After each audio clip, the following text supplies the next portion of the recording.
The golden ring की कहानी एक रोचक हिंदी नैतिक कथा है। यह कहानी एक सोने की अंगूठी के इर्द गिर्द घूमती है और इसमें जीवन के महत्वपूर्ण सबक दिए गए हैं। वीडियो में दिखाया गया है कि कैसे एक छोटी सी चीज भी हमारे जीवन में बड़ा बदलाव ला सकती है। यह कहानी सिखाती है कि लालच, ईमानदारी और अच्छाई का क्या असर होता है। मनोरंजक और शिक्षाप्रद अंदाज में प्रस्तुत यह वीडियो नैतिक कहानियाँ और सबक दिए गए हैं। एक समय की बात है जब दूर एक राज्य में रहता था एक सच्चा और अच्छा महाराज। वह बहुत बुद्धिमान था और उसने एक शानदार सिंहासन खड़ा किया था। महाराज अत्यंत धनवान भी था। उनके पास थे 7 गुप्त कक्ष जहाँ पर वह अपना सारा सोना और धन रखा करते थे और केवल उन्हीं को उन कक्षों की पहुँच थी। उन कक्षाओं को खोलने की चाबी उनकी छड़ी थी, जिसको वो हमेशा अपने पास ही रखते थे। छड़ी के ऊपर एक हरा रत्न था, जिसको कक्ष के दरवाजे के ताले लगाने की छेद में डालना होता है, जिससे वो बड़ा दरवाजा खुल जाता है। अब सारे धन दौलत में महाराज को एक चीज बहुत प्यारी थी, जो 7वें कक्ष में रखा हुआ था। वह एक सुंदर अंगूठी थी, जिसको महाराज की माँ ने मरने से पहले दिया था। अतः महाराज ने उस अंगूठी को एक शीशे के बक्से में रखा था। हर रोज अपनी माँ की याद में वह उस अंगूठी को देखा करते थे और फिर अपनी छड़ी से दरवाजा पर ताला लगा देते थे।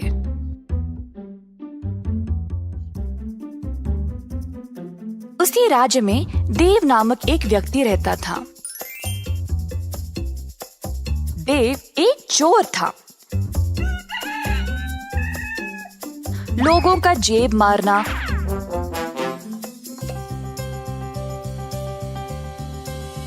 और छोटी मोटी चोरी दुकानों से करना उसका काम था। मगर अब देव इन छोटी मोटी चोरियों से ऊब गया था। अब कुछ बड़ा करना चाहता था, अमीर बनने के लिए। अब एक ही जगह इस लायक थी, महाराजा का महल।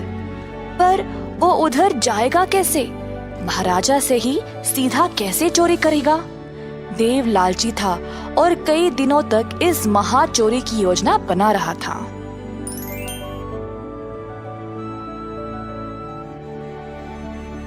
एक दिन देव महल के इर्द गिर्द घूम रहा था जब उसकी मुलाकात उसकी एक बचपन के दोस्त से हो गई, जो अब एक महल का पहरेदार था।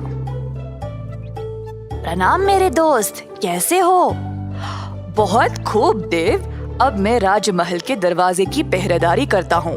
बहुत समय के बाद हम मिले हैं, तो तुम क्या करते हो? देव ने सोचा कि यही मौका है अंदर घुसने का। दरअसल मैं एक लेखक हूँ और हमारे राज्यों की अनोखी सुंदरता के बारे में लिख रहा हूँ। मैं दूर दूर तक यात्रा करता हूँ और उन जगहों के बारे में, उनका खाना पीना, उनके संस्कारों के बारे में लिखता हूँ। अब मेरा अगला विषय महाराज के इस किले के बारे में है और उसके वास्तुकला के बारे में। और मैं महाराजा को प्रशंसा करना चाहता हूँ ऐसा अनोखा महल बनाने के लिए। इसीलिए मैं यहाँ जानकारी के लिए आया था, परंतु इधर कोई मेरी सहायता के लिए है ही नहीं। इस महल के कई अनोखे चमत्कार हैं। मैंने तो ये भी सुना है कि इधर 7 गुप्त कक्षाएं हैं, जहाँ पर महाराज अपना सारा खजाना रखते हैं।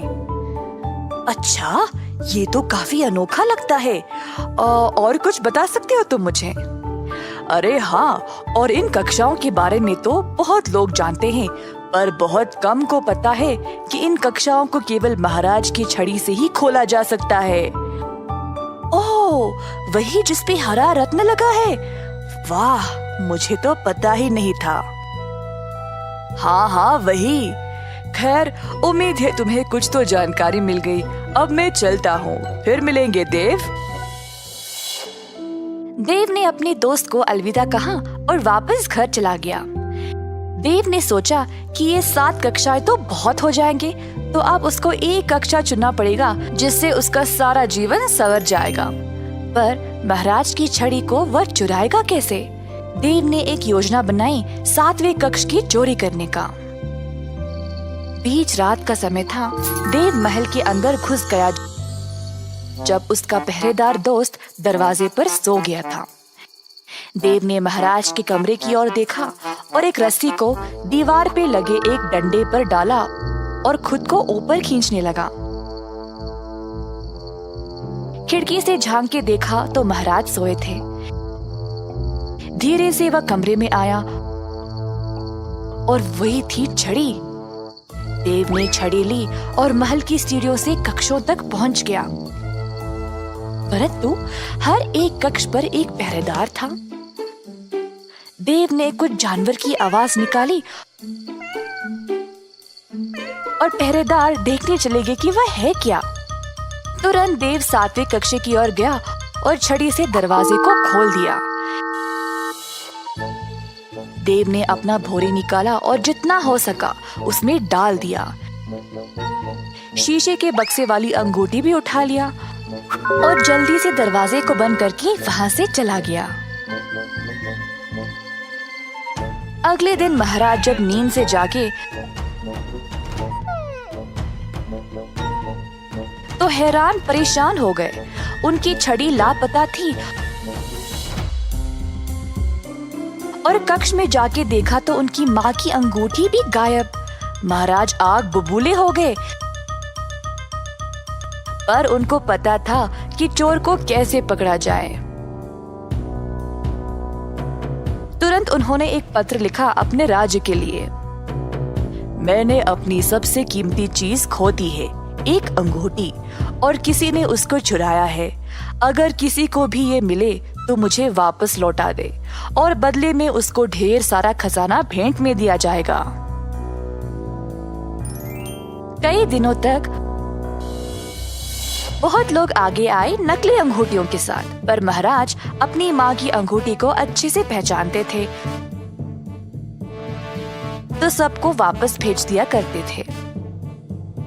जब ये खबर देव तक पहुंची तो उसने देखा कि वो अंगूठी तो उसी के पास थी। देव को अब और खजाने की लालच लग गई। ये तो कोई पुरानी अंगूठी लगती है। मैं महाराजा को बोलूंगा कि मुझे कहीं मिली और फिर भेंट में दिया खजाना भी ले आऊंगा।